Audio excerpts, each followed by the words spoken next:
नमस्कार साथियों, कैसे हैं आप सभी लोग। मैं प्रदीप सैन आपका स्वागत करता हूं आपके अपने परिवार Shreya education point by Pradeep San.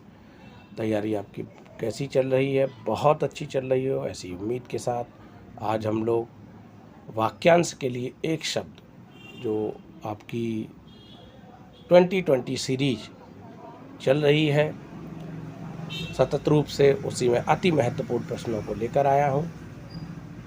आइए बिना विलंब किए अपने प्रश्नों को हल करते हैं। और अगर आप चैनल पर नए हैं तो प्लीज़ चैनल को शेयर करिए, सब्सक्राइब करिए, लाइक करिए, जिससे कि मैं इसी तरीके से आपको ये व्याकरण के अति महत्वपूर्ण प्रश्नों को कराता रहूं। तो ये रहा पहला प्रश्न। कॉपी कलम उठाइए और लग जाइए अपने प्रश्नों को हल करने में। इसमें लिखा है, पहला प्रश्न दिया है कि निश्चित समय के भीतर पत्र का उत्तर न प्राप्त करने की दिशा में अनुबोधक के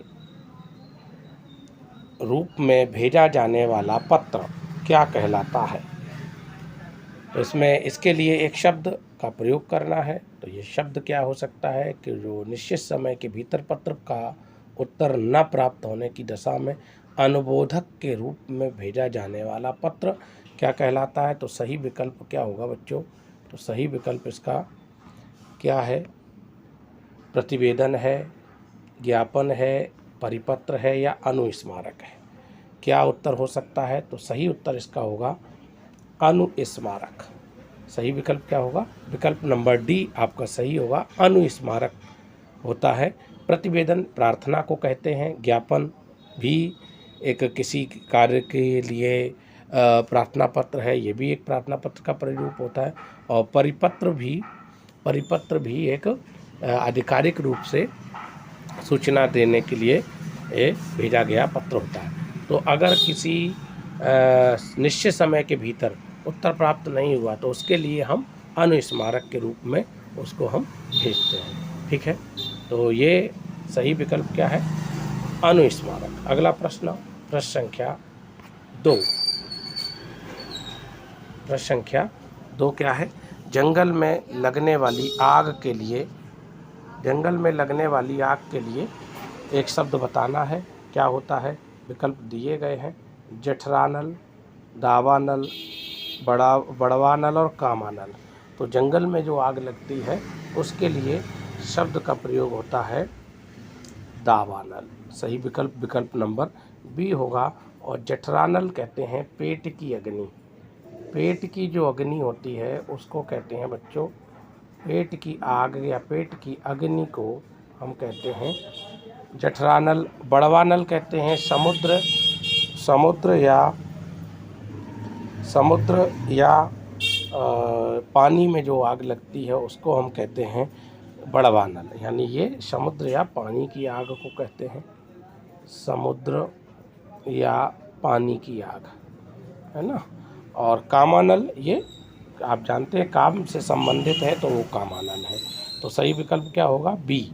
ठीक है, अगला प्रश्न ये रहा आपके सामने। अंतेवासी शब्द लिखा है। अंतेवासी किसे कहते हैं? अंतेवासी क्या होता है? अन्य स्थान पर रहने वाला, अंत तक रहने वाला, गुरु के समीप रहने वाला शिष्य, किसी विद्या को अंत तक पढ़ने वाला। क्या सही हो सकता है? तो सही विकल्प क्या होगा? तो गुरु के समीप जो शिष्य रहता है उसको कहते हैं अंतेवासी। ठीक है, विकल्प नंबर आपका सी। अगला प्रश्न ये रहा, छेपक के लिए वाक्यांश पूछा गया है। छेपक क्या होता है? छेपक के लिए वाक्यांश जो है वो किसके लिए प्रयोग होता है? तो छेपक क्या है? इसमें दिया गया दूसरों को क्षमा करने वाला नहीं, शत्रु का पर घातक वार करने वाला नहीं, किसी ग्रंथ में अन्य व्यक्ति द्वारा जोड़ा गया भाग। बिल्कुल सही है।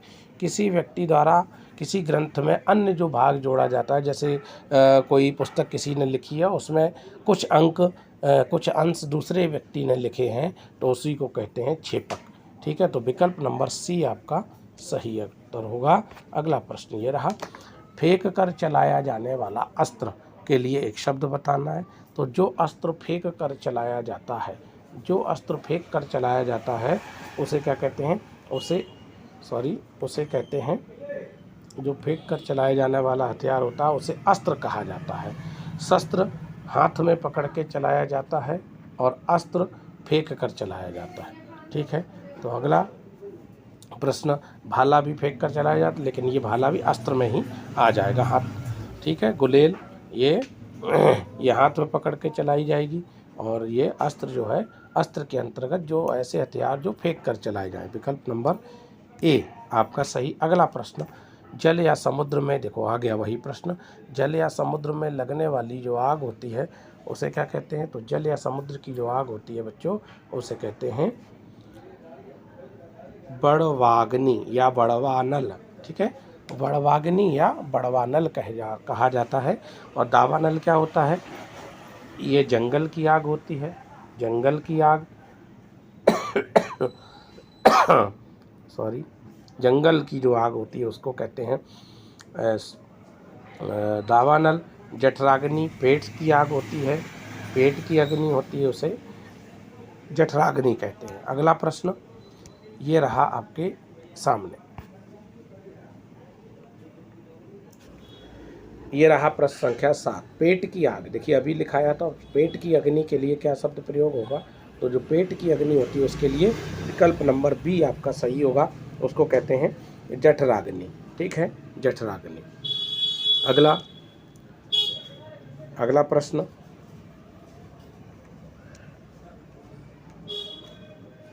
ये रहा प्रश्न संख्या 8, किसी के पास रखी दूसरे की वस्तु के लिए एक शब्द।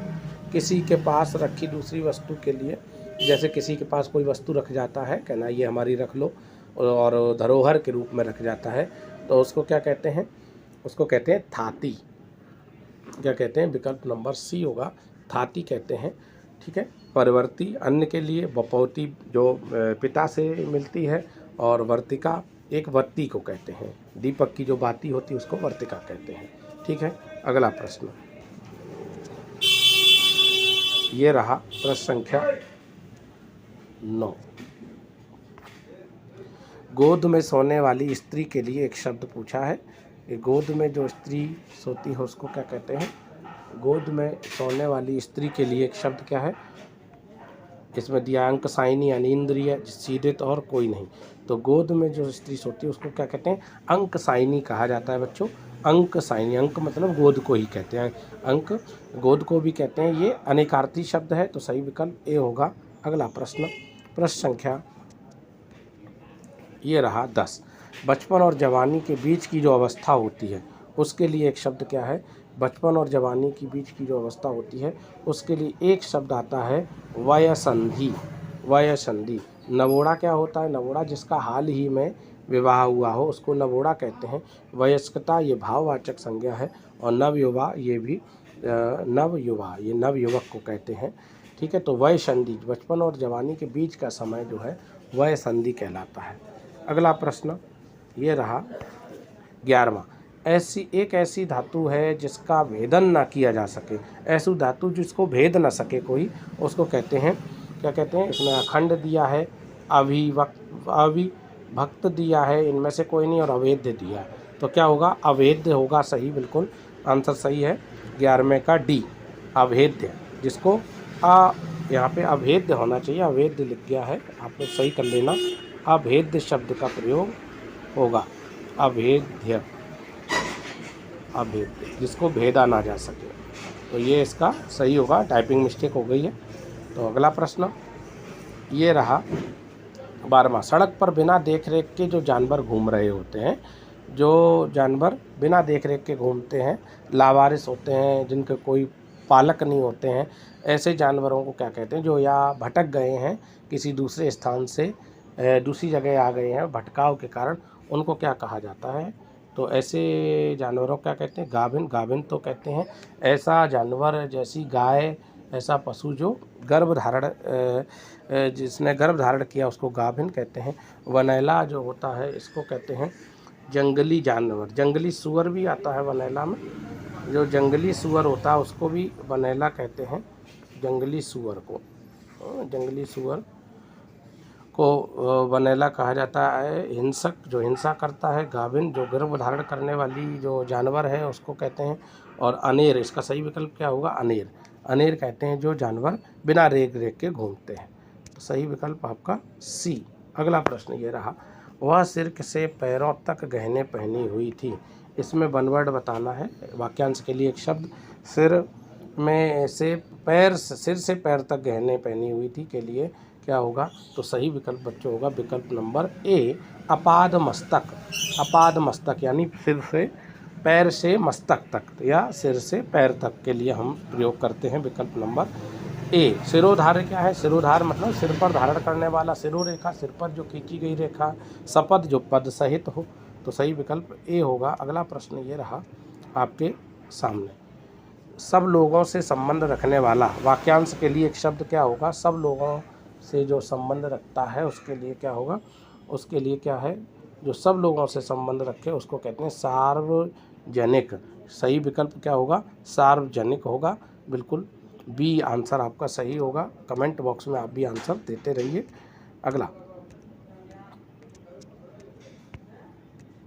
अगला ये रहा प्रश्न संख्या 15।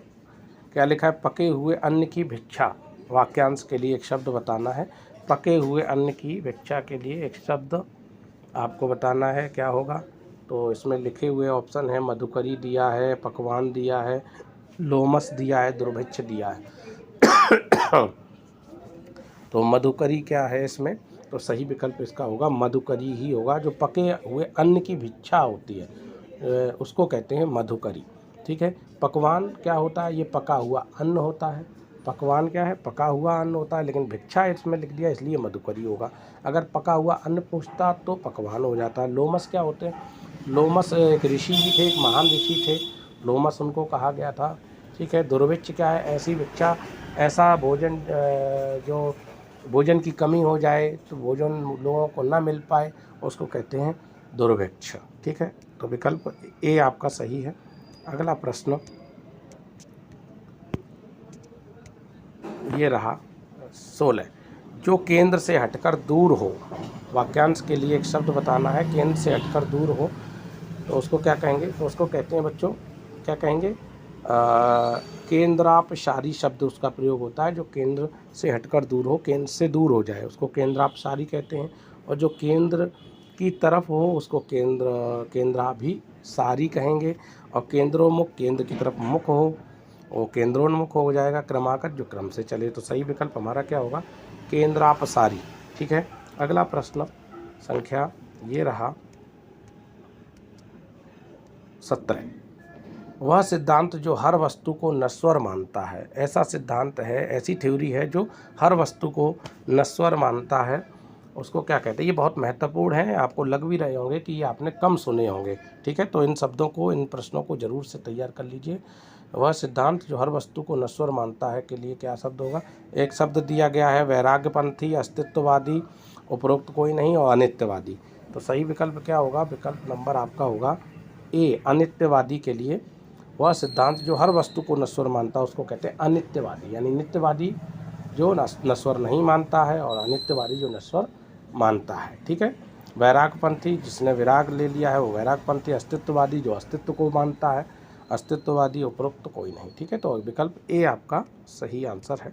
अगला प्रश्न ये रहा प्रश्न संख्या 18, घूमने फिरने वाले साधु के लिए एक शब्द। जो साधु घूमते फिरते हैं उनके लिए क्या शब्द प्रयोग होता है, सही विकल्प क्या होगा, या इसमें परिव्राजक दिया है, यायावर दिया है, घुमक्कड़ दिया है, और घुमंतु दिया है।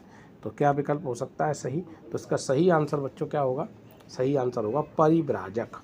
जो साधु घूमते फिरते हैं उनको कहते हैं परिव्राजक। एक स्थान से दूसरे स्थान के लिए जाते हैं, घूमते हैं, उनको परिव्राजक कहते हैं। यायावर एक स्थान पर टिक कर ना रहे, है ना, वो साधु के लिए नहीं, किसी के लिए भी प्रयोग हो सकता है। घुमक्कड़ किसी के लिए प्रयोग हो सकता है। ठीक है, घुमंतु किसी के लिए प्रयोग हो सकता है, लेकिन साधु के लिए क्या होगा, संत के लिए क्या होगा, परिव्राजक शब्द होगा। अगला ये रहा प्रश्न संख्या 19, वह कृति जिसमें गद्य पद्य दोनों मिश्रित हों। बहुत अच्छा प्रश्न आया है, कई बार पूछा गया है। वह जिसमें गद्य पद्य दोनों, ऐसी कृति, ऐसी रचना गद्य पद्य दोनों मिश्रित हों, तो उसको क्या कहते हैं, उसको बच्चों कहते हैं चंपू कहा जाता है। गद्य पद्य मिश्रित जो रचना होती है जिसमें गद्य के भी अंश हों पद्य के भी, उसको चंपू कहा जाता है। तो ये एक उदाहरण भी है, एक चंपू काव्य है यशोधरा। यशोधरा चंपू काव्य है, इसको चंपू काव्य भी, यशोधरा ही एक चंपू काव्य है, इसमें गद्य पद्य मिश्रित है ये, ठीक है। चलिए यशोधरा, इसमें पंक्तियाँ आपने सुनी होंगी, यदि सखी वह यदि मुझसे कह कर जाते तो क्या पथ में बाधा पाते, है ना, ये इस तरीके की पंक्तियाँ हैं। तो ये चंपू काव्य का ही उदाहरण है, ठीक है। महात्मा बुद्ध के लिए जब वो घर छोड़कर चले गए थे तब की ये पंक्तियाँ हैं, उसी समय का वर्णन है इसमें। अगला प्रश्न और अंतिम प्रश्न आज का, बातों का अटकल पच्चू अर्थ लगाने वाला, मतलब कोई अर्थ दिया है कि जैसे किसी से कोई बात कही है, उसका दो अर्थक अगर है और व्यक्ति दूसरे अर्थ में लेने जा रहा है, जिसका अर्थ कुछ और था और वो दूसरे अर्थ में उसको प्रयोग करता है, उस ऐसे को क्या कहते हैं, ऐसी बातों का अटकल पच्चू अर्थ लगाने वाले व्यक्ति को क्या कहते हैं। जैसे हमने किसी कोई बात कही और उसका दूसरा अर्थ निकाल ले जाए वो, है ना, तो ऐसे व्यक्ति को क्या कहते हैं, लाल बुझक्कड़। क्या कहते हैं, लाल बुझक्कड़ कहते हैं। चुगलखोर जो चुगलखोरी करता है, बातुल जो बातें करता है, ठीक है। तो इसमें सही है लाल बुझक्कड़। बहुत अच्छे प्रश्न हैं, आशा करते हैं ये आपको समझ में आए होंगे। और इन्हीं के साथ आज का ये सेशन हमारा समाप्त होता है। इन्हीं प्रश्नों के एक बार फिर से पुनः वीडियो को देखिए, स्किप नहीं करना है, क्योंकि मैं चारों विकल्पों को आपको क्लियर करा के चलता हूँ। तो हो सकता है कि विकल्प भी आपके कहीं ना कहीं उनमें से कभी आपको प्रश्न मिल जाए। तो इन्हीं शब्दों के साथ मैं आज का ये टॉपिक समाप्त करता हूँ और मिलेंगे एक नए अन्य 20 प्रश्नों की सीरीज के साथ, अन्य टॉपिक के साथ। तब तक के लिए नमस्कार, धन्यवाद, जय हिंद, जय भारत।